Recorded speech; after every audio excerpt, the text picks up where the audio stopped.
Je vous renouvelle le salut islamique en vous disant Assalamu alaikum wa rahmatullahi ta'ala wa barakatuhu et tout en vous souhaitant la bienvenue dans cette série d'émissions.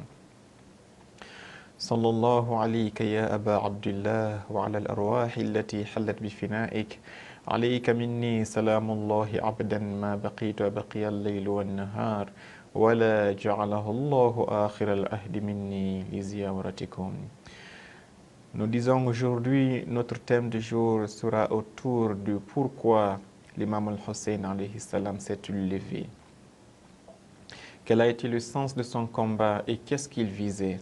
Quand on demande à l'imam Hussein pourquoi est-ce que tu t'es levé contre quelqu'un qui a le pouvoir, quelqu'un qui a l'armée, quelqu'un qui a la population derrière lui, il a dit Ma kharajtu asran wala bataran innama kharajtu li talab al-islahi fi ummati jaddi. L'imam al-Hussein en personne nous répond en disant si je suis sorti, si je me suis soulevé contre le calife, c'est pour un objectif bien précis, c'est pour chercher à réparer, c'est pour chercher à réformer la religion que mon grand-père a amenée. La religion de mon grand-père, le prophète Mohammed, c'est l'islam. Il est venu, il l'a apporté et malheureusement, après son départ, il y a eu des gens qui sont venus après lui et ils ont voulu tuer l'islam que le prophète a amené. Moi, Hussein, si je me suis levé, sachant que je n'ai pas l'armée derrière moi, sachant que je n'ai pas un nombre de personnes capables de m'aider devant moi, mais il fallait que je me lève, que je bouge, que je me sacrifie pour que toute personne intelligente qui viendra après moi se demande pourquoi le petit-fils du prophète s'est levé contre le calife, le prétendu calife du prophète Mohammed sallallahu alayhi wa sallam. Le prophète Mohammed sallallahu alayhi wa sallam est venu et pendant 23 ans, il a transmis l'islam. À la fin de son message, Dieu lui a dit de nommer son frère, l'imam Ali alayhi salam, comme étant son successeur. Et cela est reconnu par tous les musulmans, en tout cas dans leurs livres. Je ne dis pas que dans leur bouche, dans leurs conférences, ils peuvent le nier, mais quand vous rentrez dans les livres sunnites, vous allez voir que le prophète a dit Man kuntu mawlahu fahadha aliyun mawla. Quiconque me reconnaît comme étant son guide et comme étant son maître, quand je vais mourir, je vous laisse Ali comme étant votre guide. Il a dit Aliyun waliyu kulli mu'minin ba'di. Ali est le guide et l'imam de tout musulman après moi, de tout croyant après moi. Le thème sur l'authenticité de la succession de l'imam Ali comme étant le guide du prophète, le guide après le prophète, ce n'est pas l'objet de notre thème aujourd'hui. Nous voulons vous démontrer pourquoi l'imam al-Hussein s'est levé. Donc le prophète a planté un arbre, il a appelé l'islam. Il a dit si je m'en vais, celui qui sera le mieux placé pour vous guider, c'est Ali. Et quand il est parti, qu'est-ce qui s'est passé? Il y a eu un coup d'État. Un coup d'État de telle sorte que le prophète venait de décéder, Imam Ali était en train de s'occuper de son corps, il venait juste de décéder. À la même minute que le prophète est décédé, quelques instants après, il y a eu un groupe de personnes qui se sont réunies dans une chambre à côté. Qu'est-ce qu'ils voulaient? C'était de trouver quelqu'un qui allait succéder au prophète. Alors que le prophète avait déjà désigné son successeur. Ces gens-là ont clairement désobéi à l'ordre du prophète et à la volonté de Dieu. Ils ont commencé à se quereller et en fin de compte, ils se sont insultés, ils se sont battus. Et à la fin de cette discussion, ils ont choisi Abu Bakr comme leur calife. Imam Ali a entendu cela, il était très étonné. Il a voulu se lever pour combattre, mais le prophète lui avait recommandé, si on te suit, accepte, mais si on ne te suit pas, pardonne et patiente. Le peu de gens qui vont te suivre n'ont qu'à te suivre, les restes et verront les conséquences de leur choix chez Dieu. L'imam Ali savait que les hypocrites étaient nombreux et que les ennemis de l'extérieur étaient nombreux, à savoir les Romains, les Grecs et tout ce qui entourait les Juifs aussi étaient là. Tous attendaient la moindre occasion pour essayer de s'aimer la zizanie et de détruire l'islam. L'imam Ali savait que s'il prenait l'épée pour réclamer sa succession, les conflits internes et externes auraient été vraiment tellement envenimés et tellement aggravés que l'islam aurait été complètement anéanti. Il a préféré garder l'islam en vie que de se lever pour lancer des combats qui allaient être catastrophiques et fatals pour l'avenir de l'islam. L'imam Hussein était encore très petit, il n'avait que 7 ans quand son grand-père décédait. Il a vu comment son père a été trahi. Sa femme, Sayyidah Zahra alayhi salam, la femme de l'imam Ali, la mère de l'imam Hussein, s'est levée. Elle a fait du porte-à-porte devant la porte de tous les compagnons pour leur dire, mais comment osez-vous? Mon père, le prophète Mohammed, avait nommé mon mari Ali comme étant son successeur. Comment avez-vous pu l'abandonner et usurper ce droit et prendre la responsabilité d'égarer toute la communauté jusqu'à la fin des temps. Il a vu comment sa mère a pleuré, il a vu comment sa mère a été torturée, il a vécu tout cela étant enfant. Il a vu comment son père a été combattu par Muawiyah et il a été assassiné en fin de compte. Il a vu comment sa mère a souffert et elle n'a pas pu résister à ces atrocités. Elle est décédée juste 6 mois après le prophète Mohammed.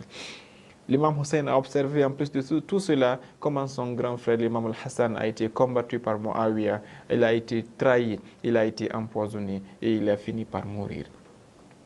L'imam Hussein a vu que son père a tout fait.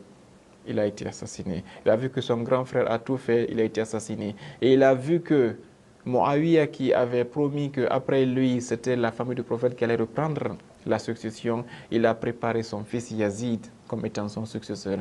Imam Hussein a vu que l'islam ne faisait que s'incliner et s'incliner et s'incliner. Il a vu que s'il ne fait pas une action grandiose, s'il laisse comme ça, lui, il finira par être non seulement assassiné, mais après lui, non seulement l'islam, lui, il va mourir, mais l'islam aussi va être complètement déformé.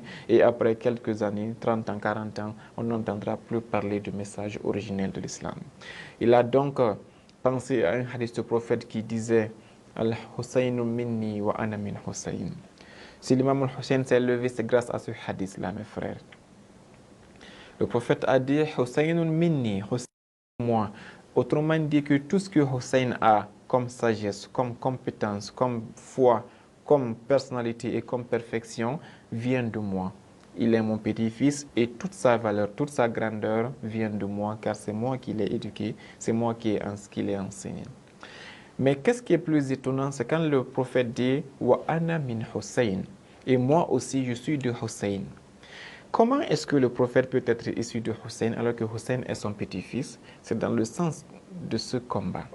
Le prophète nous a enseigné par là que si l'islam que moi j'ai amené, il est un arbre que j'ai planté, un jour viendra, cet arbre-là sera complètement abandonné, il ne sera plus arrosé et qu'il tentera d'être sec et de mourir. Donc si moi, Muhammad sallallahu alayhi wa sallam, j'ai apporté l'islam, un jour viendra pour que mon islam continue, pour que le message que j'ai apporté continue, pour que mon nom en tant que prophète puisse être pérennisé durant les temps et des temps, c'est par rapport au combat et à l'effort que l'imam al-Hussein va fournir. Ainsi donc, mon avenir, moi, Muhammad, ainsi que la pérennité de mon message dépendent du sacrifice que l'imam al-Hussein fera.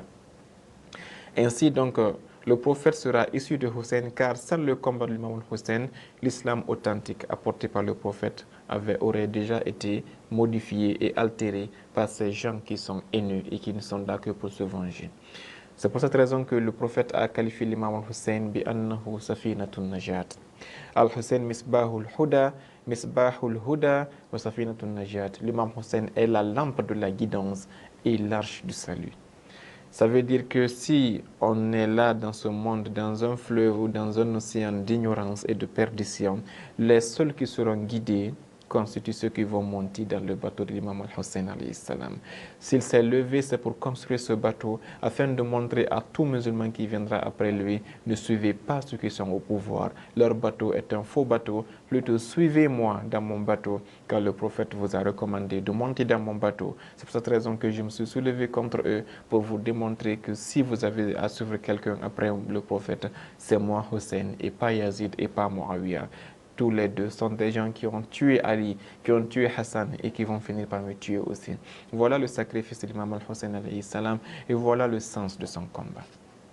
S'il s'est levé, c'est juste parce que s'il ne le faisait pas, les gens qui se sont accaparés de l'islam n'avaient qu'une seule intention, c'était d'anéantir l'islam de la terre afin de l'altérer le message comme les religions précédentes ont été altérées. Quand Moïse est passé, Nabiullah Moussa alayhi salam, sa religion a été modifiée. Quand Nabiullah Isa est passé, sa religion a été modifiée. Quand le prophète Mohammed est passé, ils ont tenté de le faire, mais l'imam Hussein les a stoppés. Sans son sacrifice, cette religion aussi allait être complètement anéantie et modifiée. C'est pour cette raison que le prophète a dit Ana min Husaynun minni wa ana min Husayn. Ça veut dire que Hussein est de moi et moi aussi, pour que je puisse continuer, il aurait fallu que l'imam Hussein se sacrifie pour moi. C'est pour cette raison que pour conclure, nous disons cette phrase qui est très belle et qui dit que Al-Islam Muhammadiyatul Wujud wa Husayniyatul Baqa. La religion musulmane, son existence est due à qui? Est due au prophète Mohammed sallallahu alayhi wa sallam. Mais la pérennité de l'islam, sa continuité ainsi que sa progression jusqu'à notre temps, elle est due à qui? Elle est due au sacrifice de l'imam al-Hussein alayhi salam. C'est pour cette raison que nous, pour donner une image, le prophète a planté l'arbre de l'islam, mais l'imam al-Hussein l'a arrosé par son sang. Sans cet arrosage, sans ce liquide vital de l'imam al-Hussein qui a arrosé l'arbre de l'islam, l'islam aurait été coupé et nous aurions trouvé uniquement que des ruines et des traces complètement effacées de ce qu'on aurait appelé l'islam de nos jours. Et ainsi nous disons Alhamdulillah, nous remercions l'imam al-Hussein pour son sacrifice et nous appelons les sunnites qui n'ont pas compris ce message à faire attention, car ils risquent de suivre des gens qui avaient tué la famille du prophète, de les prendre comme des guides, alors que le prophète est en combat contre ces gens et il a promis de porter plainte contre ces gens demain. Et si, devant Dieu, celui que tu suis est l'ennemi du prophète, sache que sa destination sera ta destination. Donc ces pleurs-là ne sont pas que de simples pleurs pour pleurer à cause de la haine, non. Nous pleurons pour vous réveiller la conscience, nous pleurons pour vous montrer la vérité, que le vrai bateau de salut n'est pas avec Abu Bakr, n'est pas avec Omar, n'est pas avec Ousmane, ni Muawiyah, ni Yazid, mais le vrai bateau de salut. Selon ce que le prophète a dit, il a dit Al-Hussein, Misbahul Huda wa Safinatun Najat. Hussein est la lampe de la guidance et le bateau de salut. Venez monter dans le bateau de salut de l'imam Hussein, vous serez appelés les vrais sunnites. Vous n'êtes pas dans ce bateau. Même si on vous appelle sunnite, ce nom ne vous servira à rien, car vous avez suivi le bateau dans ce cas de ceux qui ont assassiné la famille du prophète et le sort qui risque de vous atteindre, c'est la perdition. Que Dieu vous en préserve. Il est encore temps de réfléchir, il est encore temps de fouiller les livres, il est encore temps de revenir à la vérité, car le combat de l'imam al-Hussein avait un seul objectif, c'était de nous réveiller, de nous faire prendre conscience et de nous montrer le vrai chemin qui nous amènera vers la vraie sunna du prophète afin d'être sauvés et ici-bas et à l'au-delà. Inch'Allah, espérant vous retrouver dans les émissions prochaines. Je vous dis assalamu alaikum wa rahmatullahi ta'ala wa barakatuh.